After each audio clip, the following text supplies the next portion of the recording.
Hello viewers, Atif Javed from career migration. आज हम उन क्वेश्चंस को एड्रेस करने जा रहे हैं जो जनरली तमाम लोग हमसे डिस्कस करते हैं। हमसे लोग पूछते हैं कि हमारा ये बजट है, ये हमारी एजुकेशन है, ये हमारी एज है, आप हमें बताएं, ये हमारे फाइनेंशियल रिसोर्सेज हैं, आप हमें बताएं कि हम किस तरह कनाडा जा सकते हैं, हमारे लिए क्या बेस्ट पॉसिबिलिटीज़ हैं। तो मैं आपको चंद चीज़ें जेनेरिकली आज डिस्कस कर देता हूँ। उसके बाद अगर आप कुछ जानना चाहें तो हमारा असेसमेंट फॉर्म इसी लिंक में नीचे आपको मिलेगा, या आप हमसे डायरेक्ट कांटेक्ट करके भी हमें उसका लिंक ले सकते हैं और हमसे डायरेक्ट कॉल पे या एसएमएस पे जो भी आपको सोर्स बेटर लगता है उससे हमें अप्रोच करके आप पूछ सकते हैं। लेकिन आज मैं आपको वो चीज़ें कुछ डिफ़ाइन कर देता हूँ कि आपके लिए बेस्ट वे क्या हो सकता है। जैसे कि आप इस बात को ऑलरेडी मेरी वीडियो से देख चुके हैं और आप इस बात को जानते हैं कि 4 फैक्टर्स हैं पाकिस्तान में बैठे लोगों के लिए, जो कनाडा से बाहर हैं उन सब के लिए। उनमें आपकी एज है, आपकी एजुकेशन है, आपका आइल्स है और आपका एक्सपीरियंस है। तो सबसे पहले, अगर आप बिलो 30 हैं और आप मास्टर्स डिग्री होल्डर हैं, 16 ईयर्स या 18 ईयर्स, आप आइल्स अच्छा ले सकते हैं और आपका एक्सपीरियंस एटलीस्ट 3 इयर्स का है। तो सबसे बेस्ट वे आपके लिए ये है कि आप अपनी प्रोफाइल को एक्सप्रेस एंट्री में बनाएं और वहाँ पर अपना एक NOC यानी कि नॉक आप सिलेक्ट करें। नॉक कहते हैं नेशनल ऑक्यूपेशन क्लासिफिकेशन। ये वो नॉक कोड है जिसके ज़रिए कनाडा को आप बताएंगे कि आपका किस फील्ड में एक्सपीरियंस है। आपने एक्सप्रेस एंट्री में फ़ाइल बना दी। अब आप उसमें से प्रोविंस चूज़ कर लें जिस प्रोविंस में आपकी जॉब इन डिमांड है। तो हो सकता है कि वो प्रोविंस जैसा कि अल्बर्टा या Ontario tech, health, administrative post या वो तमाम जितनी भी जॉब्स हैं जो इन डिमांड हैं, अगर आप और हाई इन डिमांड हैं, उनमें अगर आप अपनी फ़ाइल वहाँ भी बना देते हैं तो आपके पास ब्राइट चांसेस हैं कि आप जा सकते हैं।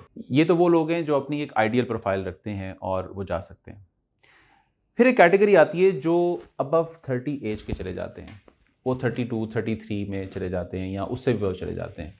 तो सबसे पहले ये कि वो अपना FSW में 67 पॉइंट्स लेंगे और वो अपनी फ़ाइल को एक्सप्रेस एंट्री में बना पाएँ। फिर हम देखेंगे कि वो नेक्स्ट किस एक्सपीरियंस में के साथ और किस प्रोग्राम में फ़ॉल करते हैं।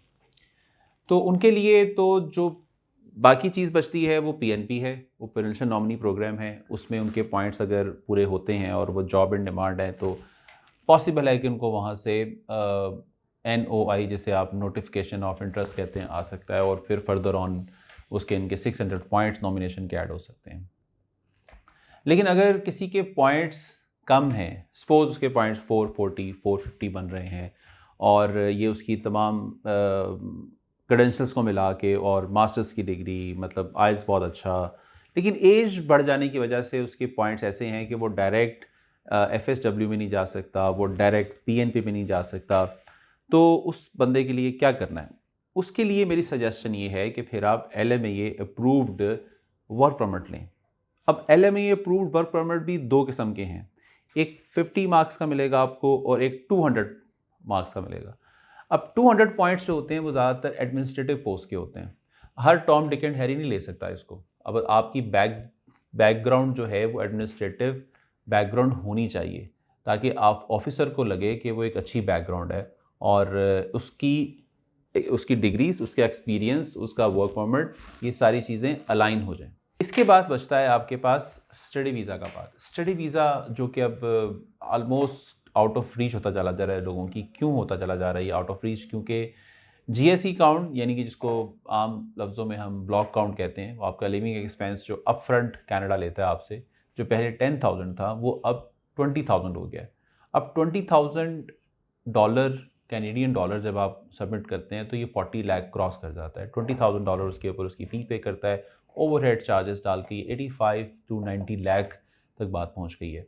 तो हर किसी के लिए अफोर्ड करना ज़रूरी नहीं है, बट स्टिल अगर आप इसे अफोर्ड कर सकते हैं तो कुछ चीज़ें जो हैं वो आपकी बड़ी इंपॉर्टेंट आप ज़हन में रखें कि आपका आइल्स का बैंड बहुत अच्छा होना चाहिए। 5.6 पे इस पे काम नहीं चलेगा आपका।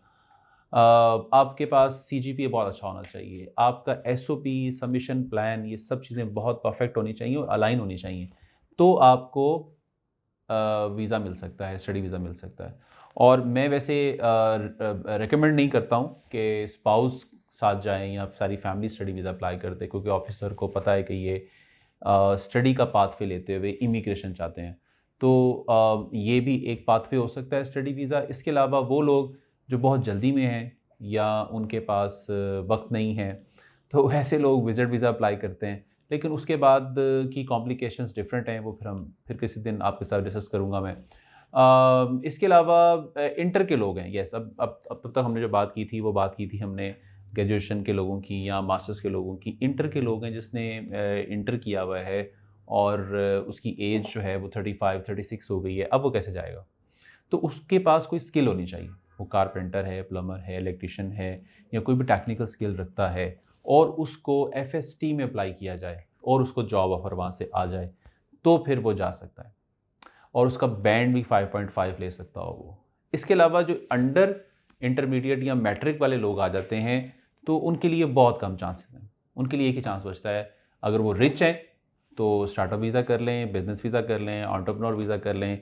अगर वो रिच नहीं हैं तो फिर वो अपनी किस्मत आज़मा लें और वो विज़िट वीज़ा अप्लाई कर लें। तो ये कुछ पाथवेज़ हैं जिनके ज़रिए हम चीज़ों को लेके जा सकते हैं आगे और आप अपनी किस्मत आज़माई कर सकते हैं। लेकिन अगर आप अभी भी कन्फ्यूज़ हैं और ऑब्वियसली बहुत सारे क्वेश्चंस होंगे आपके, तो आप हमें कॉन्टैक्ट कर सकते हैं। लिंक ऑलरेडी हमने दे दिया है, कॉन्टैक्ट नंबर भी मौजूद है। जौहर टाउन में हमारा ऑफिस है, आप 11 to 6 कभी भी आ सकते हैं with appointment. Thank you so much.